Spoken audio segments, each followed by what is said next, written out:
Communist പ്രസ്ഥാനത്തിൻ്റെ കേരളത്തിലുള്ള ഏറ്റവും വലിയ നേതാവാണ് EMS. അതുപോലെ തന്നെ AKG, അച്യുതമേനോൻ, ഇവരൊക്കെ ആ കാലഘട്ടത്തിൽ കാലം ഇന്നത്തെ മാതിരിയല്ല. പോലീസിൻ്റെ വേട്ടയാടൽ നിരന്തരമായിട്ട് അനുഭവിക്കേണ്ടി വന്നിട്ടുള്ള കാലഘട്ടമാണ്.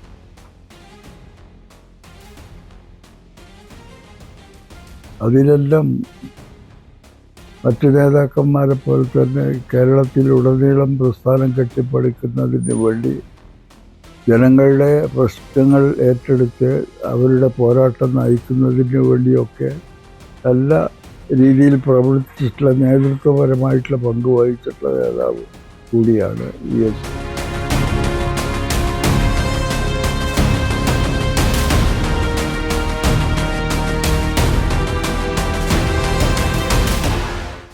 കമ്മ്യൂണിസ്റ്റ് പാർട്ടിക്കകത്ത് നയപരമായ കാര്യത്തിൽ വലിയ ചർച്ചയും തർക്കവും ഒക്കെ നടന്ന അവസാനം അന്നത്തെ പാർട്ടിയുടെ നാഷണൽ കൗൺസിൽ യോഗത്തിൽ നിന്ന് 32 പേര് ഇറങ്ങി പോന്നു, അതിനോട് പ്രതിഷേധിച്ച്. അതിൽപ്പെട്ട ആളാണ് സഖാവ് VS.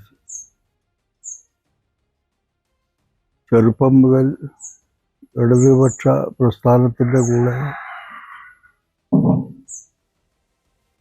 പിന്നീട് കമ്മ്യൂണിസ്റ്റ് പാർട്ടിയുടെ ഉത്തരവാദപ്പെട്ട സ്ഥാനങ്ങൾ ഏറ്റെടുത്തുകൊണ്ട് നേതൃത്വപരമായിട്ടുള്ള പങ്ക് വഹിച്ചിട്ടുള്ള നേതാവാണ്. ഞാൻ VSനെ പരിചയപ്പെടുന്നത് 1967 ആ തെരഞ്ഞെടുപ്പിൽ നിയമസഭ കൂടുന്ന സമയത്ത് അവിടെ വെച്ചാണ് ആദ്യമായിട്ട് കാണുന്നത്. അദ്ദേഹത്തിൻ്റെ പാർട്ടി ജീവിതം നിങ്ങൾ കേട്ടിരിക്കും. SRCPയുടെ ഭരണം, അതിനെതിരായിട്ട് ജനങ്ങളെ സംഘടിപ്പിച്ചുകൊണ്ട് നടന്നിട്ടുള്ള പോരാട്ടത്തിൽ മുഖ്യ പങ്ക് വഹിച്ചിട്ടുള്ള നേതാവാണ് VS. തിരുകൊച്ചി പ്രദേശത്തുള്ള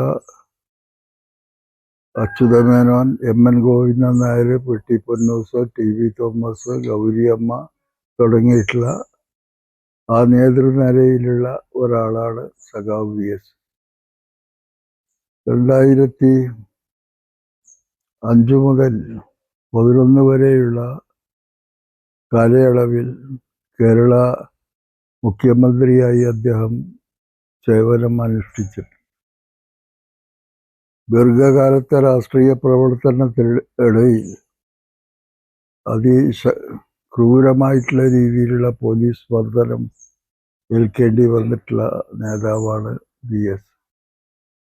അദ്ദേഹത്തിൻ്റെ ഒരു പ്രത്യേകത, ഒരു നിലപാടിൽ അദ്ദേഹം